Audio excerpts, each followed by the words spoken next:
there guys, it's Ryan Raids and this is another Raid Shadow Legends video. Guys, today is going to be part 2 of the Artifact and Gearing Guide 2024. So for all you new players out there, what we're going to be doing today is deep diving each of the dungeons and going through each gear set and whether they're worth keeping or not, and then what stats you want to be looking out for on each of those sets. So yeah, let's dive straight into it. Guys, get involved with this one. Let me know down in the comments whether you agree, disagree with what I'm saying, if there's anything I've missed, or if there's any of these gear sets that you use throughout the game in certain situations. So yeah, we're going to go into the dungeons and we'll go for each gear set in these 3 dungeons here. So where should we start? Should we start Fire Knight Castle? I have been banging on about that you shouldn't be wasting your time farming these dungeons.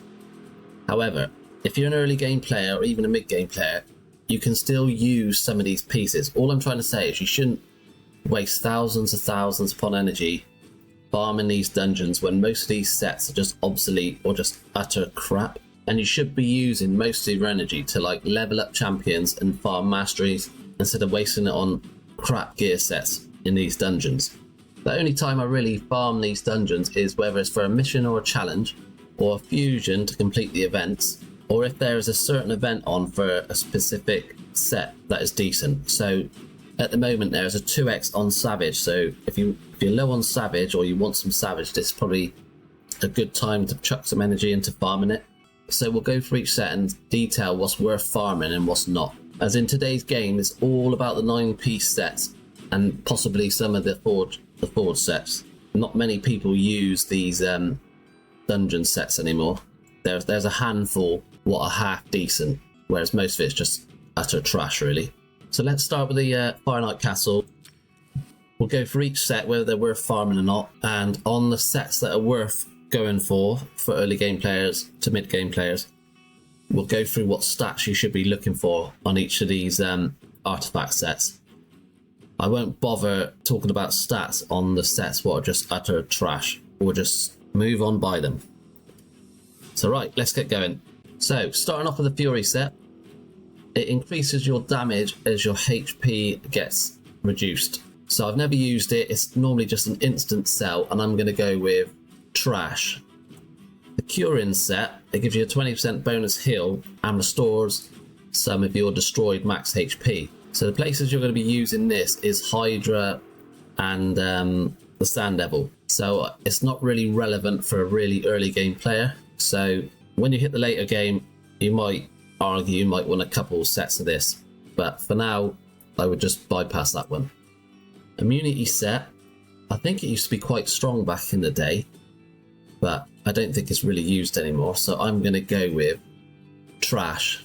Right, so the shield set is probably a set that you could use early game to mid game, even through till late game. So it's a 4-piece set and it gives you a 30% HP ally shield for 3 turns. The bolster set is just a straight upgrade to this, but you need to do the forward pass to obtain that, and they don't drop as regular. So the stats you need for this set, number 1 is HP percent. You could probably get away with some flat HP as well in the substats, as what this does is the champion you've put it on, the 30% HP shield scales off their max HP, so you want their HP to be as high as possible. And because you're probably putting this on a tanky champion with high HP, you might want to get some defense percent in there. You want speed, maybe a bit of accuracy, maybe a bit of resistance, depending on what you're doing. So that's the main stats you want to be looking for in the shield set. Next up is the crit damage set, and that's a 2-piece set, and it gives you an extra 20% crit damage for your nukers, and it's an okay filler piece for your damage dealers. So the stats you want to be looking for on this set, you want on the gloves, you want crit rate or crit damage is the main stat. Then on like a chest piece, you want attack percent for attack based nukers, you want HP percent for a HP based nuker, and you want defense percent for a defense based nuker. And then substats you want sort of like grouped together, so you'd want like maybe sort of like crit rate, crit damage, attack percent, speed for like the attack based nuker. So then you also want crit rate, crit damage, defense percent, and some speed, possibly accuracy as well. Among that, grouped together for the defense based nuker. Then for your HP based nuker, you want HP percent, maybe a bit of flat HP, get away with speed, accuracy, crit rate, crit damage. So that's the stats what you'd want to look grouped together for the crit damage set. This frenzy set is just utter crap, so don't even waste your time with that one. So the last 3 sets in this dungeon are probably the best sets in this dungeon to farm. So regeneration set is a very strong set. So it's a 4-piece set and it heals your champion by 15% every turn. So the stats you want to be looking for this set, the main stats, is HP percent, as the higher your HP is, the higher the heals you'll get. You also want speed, so you can get back to the healing as quick as possible. So you're rotating through those hills extremely fast. Maybe add in some defense percent, some accuracy in that as well. Alright, so that's a very good set to farm. The stun set, it's a decent set as well. It's a 4-piece set and it gives you 18% chance to stun for 1 turn. So you'll want to use this if you're stuck in, I don't know, Doom Tower waves, or any wave-based content anywhere. It's not too bad in Arena either. But on my main account, when I first started, I had a stun set on Stag Knight on his AoE. So he did decreased defense, decreased attack, and then he had the chance to stun as well. So with him, the stats I looked for with the stun set, you want speed, so you can rotate round to this as quick as possible. You want accuracy. The set doesn't need accuracy, but on his ability I needed accuracy. So anyone with a lot of AoEs, this is where you want to put this set on. Someone who has a lot of AoEs, so you're just getting off those stuns on a regular basis. And then you got Savage set, which is probably the best damage set you'll come across in the early game. And then you'll get the upgrade, which is lethal. And then you go into the 9-piece set, which is Slayer and Merciless. So Savage is a 4-piece set and it straight up ignores 25% of the enemy's defense. So the stats you want to be looking for are quite similar to crit damage set, as you want crit rate, crit damage, you want some speed, maybe some accuracy in there, and then you'll want the either the attack percent for the attack base and euchre, or either the HP percent or defense percent for the defense or HP base and euchres. You want those sort of like combinations grouped together. So yeah, that's the sets for the Fire Knight Castle. So let's move on to the Dragon's Lair next. So to kick us off in the Dragon's Lair is the accuracy set, which is a 2-piece set, gives you 40 accuracy. The problem is perception is just a straight up better set than the accuracy set, as it gives you extra speed as well.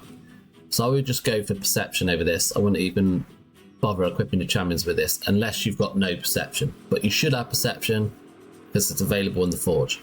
The speed set, so speed is king in this game, and the 2-piece set gives you 12% speed. So what do you want on this set? Speed substats. So normally who you want in the speed set is your debuffers, because you want them to go, or your speed boosters, you want them to go first. So you want speed grouped with accuracy, then some survivability stats with that as well. If you're putting speed set on a damage dealer, you want speed, and then you want the relevant damage stats combined together to make the pieces. The lifesteal set is a 4-piece set and it heals by 30% of the damage dealt. See, this set is only good if you're doing a lot of damage, or if it's paired with War Master as a mastery. So you're getting those big heals. To be fair, I haven't actually equipped anyone in lifesteal on my free to play, and I'm 3 in Nightmare Clan Boss. So I don't know. I've survived without it. It normally is the lifeblood of your early game account. You want a lot of this sort of gear set on your account. So all your champions are healing every time they're attacking the enemy. And most of your heals will come from the mastery, War Master. Next up is the Destroy set. And it's a 4-piece set and it destroys enemy max HP by 40% of the damage dealt. The only place I know where this gets used is for the Scarab King to break down his shield. I've not come across it anywhere else that I can think of. So I would probably just ignore that one for now. If you get a few decent pieces, then just keep them to one side for when you start doing Doom Tower and you come across the Scarab King. You would have to equip one of your champions in this to get through the shield. But he's a very, very tough boss, so you need specific champions to do it. The Toxic set, again, that's a niche set, that is, and you normally use that in early game clan boss to deal more poisons. A 75% chance to place 2.5% poison debuff for 2 turns. So every time you hit, it doesn't need accuracy, it just lands extra poisons. So early game clan boss, you'd have this on one of your champions to do extra damage if you're struggling to get the damage. But other than that, I wouldn't really bother. The Frost set is a 4-piece set and gives you 20% chance to freeze an enemy for 1 turn when you're attacked. The only problem with this is you've got to get hit first before that enemy gets frozen. So in today's game, with like the power creep, if someone smacks you, you're probably going down. So it's probably not the best set to have equipped. I prefer the stun set because it's when you take the turn, so you're in control of it. The day set is just complete trash, wouldn't even waste your time. And the avenging set, what's that do? Counter attack when that's just utter trash as well. I would completely ignore that one as well. So the final set is the Stalwart set, and it's a 4-piece set and you take 30% less damage from enemy AoE attacks. So this is mainly used in clan boss. So like usually on your way into Nightmare and Ultra Nightmare clan boss, if you haven't got an unkillable team. So you want your champions with tanky stats so they can survive. So you want HP percent, defense percent, you want maybe some accuracy in there, some speed. If you're going to put Stalwart on a damage dealer to keep them alive, then maybe get like HP percent, defense percent, some speed, and then maybe some of the damage stats to go alongside them. Alright, so let's head over to the final dungeon, the Ice Golem's Peak. So the Ice Golem dungeon has probably got the worst set of artifacts in it. So you've got the life set, which just it's a 2-piece set, gives you 15% HP. Defense set, 15% attack. The defense set, 15% defense. But they are pretty trash, so it's up to you if you want to use them, but I wouldn't. Crit rate's okay. Again, that's the same as crit damage, so you want the same sort of combinations. So you want crit rate, crit damage is a must, speed, and then you want attack percent for attack based nukers, HP percent for HP based nukers, and then defense percent for defense based nukers. Next up is the resistance set. There's not really any instances in the early to mid game where you'll be building high resistance builds. So yeah, I'd probably just bypass that one. It's not really worth it. Retaliation set. So it's a 2-piece set and it gives you a 15% chance to counterattack when hit. The Relentless set is just a straight upgrade from Retaliation, but the problem is you've got to be winning tournaments and events to get your hands on that. Got nothing against people equipping 2 pieces of Retaliation for a 15% chance to counterattack. If you're going to do that, I would probably, if I was going to equip that, I would probably get them really fast. So they're cycling through their abilities very quickly. So you're taking your turn and then you've got a chance to go again. 15% chance. That's what I would do with that. So yeah, it's not a bad set to be fair. You know, if you get a few decent pieces, then maybe hang on to it. So next up is the Reflex set, and there's a 40% chance to reduce a random skilled cooldown by a turn. So that's quite a strong set. It's not really used much in the early to mid game. I'd say it's like late game to end game. So when you'll start trying to get your hands on some of this set to use it for some of the bosses later on. So if you do get a few decent pieces, then maybe keep them, but it's not that important for now. Curse set is for Hydra, so it's 50% chance to place a Hex debuff for 2 turns. You're probably not going to be building out Hydra teams as of yet.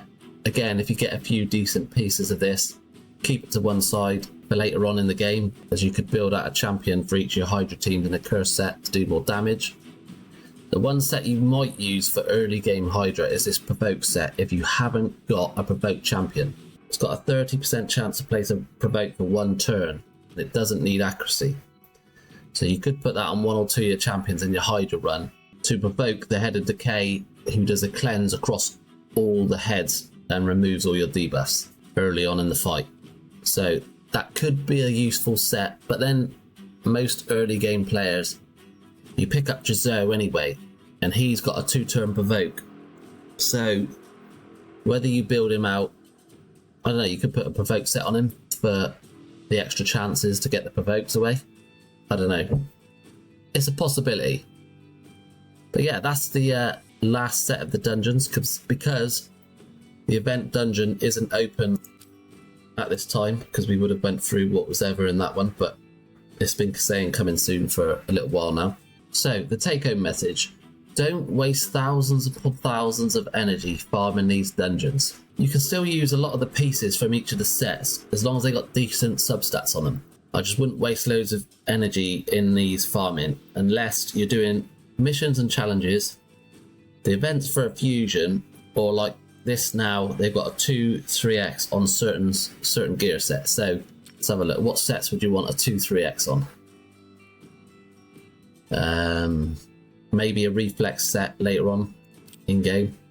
So, but for early to mid game, you want 2-3x on speed.